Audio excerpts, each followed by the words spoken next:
Assalomu alaykum. Bu videomizda viruslarga qarshi kurashuvchi dasturlar, ya'ni antiviruslar haqida gaplashamiz. O'tgan darsda aytib o'tilganidek, bu dasturlar viruslarni xavfsizlantirish uchun qo'llaniladigan dasturlar ekan. Bu dasturlarning ishlash prinsipi deyarli bir xil bo'ladi. Endi ularning turli xil funksionallariga ega bo'lganligiga qarab har xil ishlashligi mumkin. Lekin ularning asosiy qiladigan ishi kompyuter xotirasidagi barcha ma'lumotlarni skanerlaydi, ya'ni tekshirib chiqadi. Tekshirib chiqilgan ma'lumotlar orasida zararli qanaqadir belgilari mavjud bo'lgan fayllarni yoki dasturlarni topib karantinga joylaydi, ya'ni qora ro'yxat deb aytishimiz mumkin. O'sha qora ro'yxatga joylab turib, uni ichidagi fayllarni sizga o'chirish yoki o'chirmaslikni taklif qiladi. Lekin hozirgi kunda viruslar rivojlanganligi uchun viruslarning klassifikatsiyasi yoki bo'lmasam xavflilik darajasi mavjud. Bu xavflilik darajasiga qarab turib, ba'zi bir antiviruslar fayllarimizni internetdan yuklab olishimiz bilanoq yoki bo'lmasam kompyuterimizga fleshkamizni qo'yishimiz bilanoq o'sha fayllarni o'chirdi degan xabarlarni qayta-qayta chiqaraveradi. Buning sababi shundaki, o'sha fayllar juda ham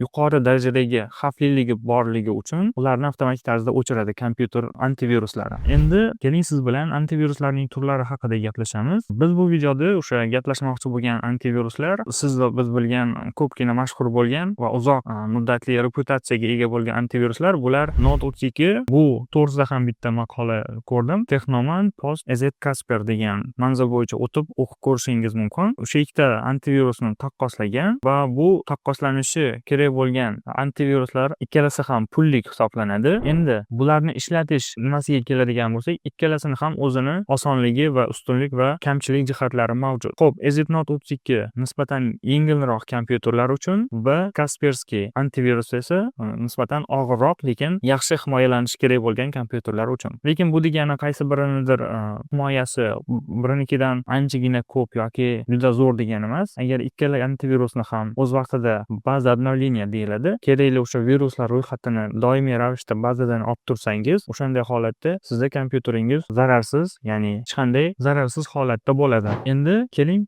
siz bilan bu antiviruslarni litsenziyasi, ya'ni ularni o'rnatish uchun qancha to'lov qilishligimiz to'g'risida gaplashamiz.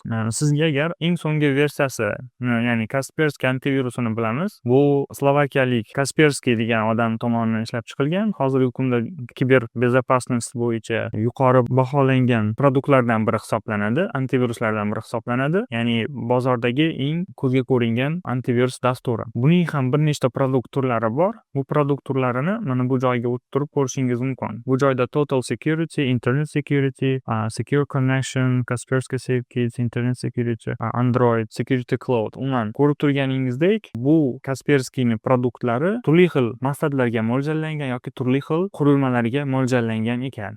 Bundan tashqari, sizda o'zingizning maqsadingizga qarab turib turli xil produktlarni tanlab, ulardan foydalanishingiz mumkin. Keling, hozir siz bilan keyingi produkt bilan tanishamiz. Bularning har birini o'rnatish jarayoni bilan tanishib chiqamiz keyingi videolarimizda. Keyingi antivirusimiz esa bu EZNode 32 yoki bo'lmasam EZ antivirusi bilan tanishishimiz mumkin. Ko'rib turganingizdek, bu antivirusimiz ham o'sha for home, ya'ni oddiy jismoniy shaxslar uchun mo'ljallangan produktlari mavjud. Bundan tashqari biznes uchun mo'ljallangan. Agar masalan siz kompyuter masteri bo'ladigan bo'lsangiz, o'shanda qaysidir bir tashkilotlardan antivirus o'rnatib berish to'g'risida buyurtma olsangiz, o'shanday holatda siz for business variantini tanlab olib, o'shani litsenziyasini sotib olishingiz kerak bo'ladi. Ana endi keyingi antiviruslarimiz bor. Ular bepul antiviruslar ro'yxatiga kiradi. Keyingi antivirusimiz meniki Download Free Antivirus Software. Bu Avast Free Antivirus deb nomlanadi. Bu ham hozirgi kunda ko'pgina foydalanuvchilarga ega bo'lgan va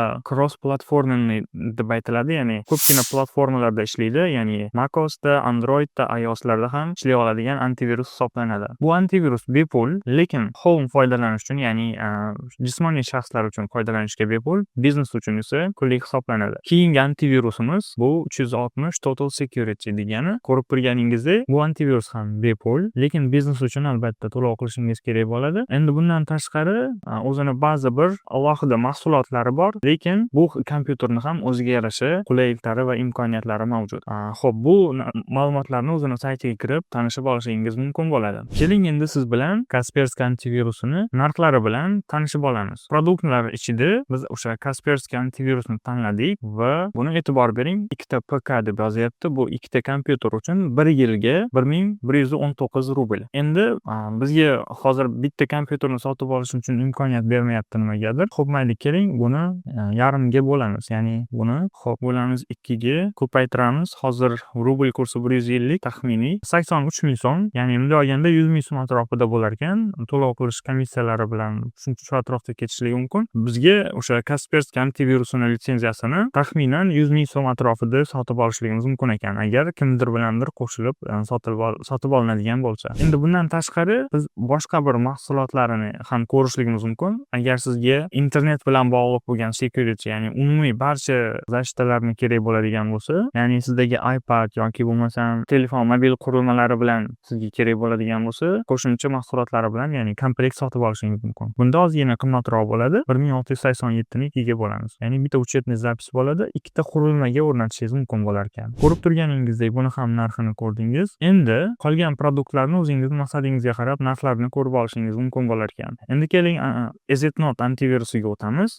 Bu antivirusning narxini esa Buy Now tugmasini bosish orqali topamiz. Bu joyda EZNote Internet Security, ya'ni internet orqali bo'ladigan barcha amallarni monitoring qiladi va set orqali viruslar o'tishini oldini olish uchun mo'ljallangan antivirus paketi yoki produkti. Buning narxi 1990 rubl so'm ekan. Bundan tashqari EZ Small Office Pack bazaviy, bu ya'ni komplekt sotib olasiz, o'sha ofislarga o'rnatishingizga ham mo'ljallangan. Endi siz aytaylik EZNote 32 antivirusini o'zini o'rnatsangiz ham bo'ladi. Agar bazasini doimiy ravishda obnovleniya, ya'ni yangilab tursangiz, viruslar o'tish xavfini oldini olgan bo'lasiz.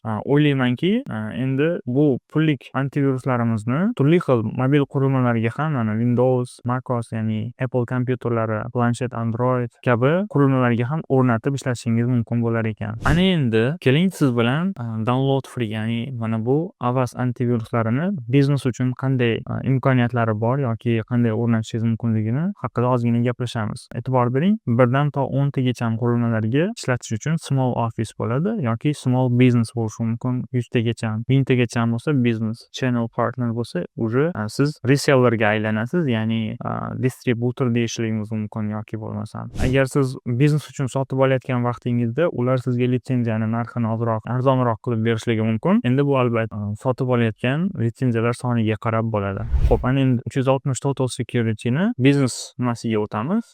E'tibor bering, har bitta antivirusimizni o'rnatib sinab ko'rish uchun 1 hafta yoki 1 oy har bir antivirusni o'ziga yarasha belgilab qo'ygan bepul sinab ko'rish testoviy muddati mavjud. Undan foydalanib ko'rishingizni maslahat beraman. C pricing plans ga o'tadigan bo'lsak, xo'p, mana e'tibor bering, bitta qurilma uchun $15 ekan, 1 yilga. Bunisi esa Essential degani, Advanced degan versiyasi bor ekan. Bunda esa 19, ya'ni почти $20 ekan. Bu 1 yilga bo'lar ekan. Ko'rib turganingizdek, bizning antivirus asosiy hozirgi kunda ishlatiladigan antiviruslar mana shular. Bundan tashqari yana boshqa antiviruslar bor, faqat ularni har birini ko'rib o'tirishga vaqt yetmaydi. O'shaning uchun qolgan antiviruslarni ko'rgan bo'lsangiz, ularni ham shu o'zini tarif planlari va ularning funksionalliklarini tekshirib ko'rib, ma'qul kelsa, ularni ham ishlatib ko'rishingiz mumkin. Bu albatta o'zingizga havola bo'ladigan narsa. Bu videomizda ko'rmoqchi bo'lgan narsalarimiz shulardan iborat edi. Keyingi videolarimizda esa Kaspersky antivirusini o'rnatish va ularni testoviy rejimidan foydalanish va EZNote antivirusini ham o'rnatish va ularni o'chirishni ko'rib chiqar ekanmiz. Keyingi videolarda uchrashguncha sog' bo'ling.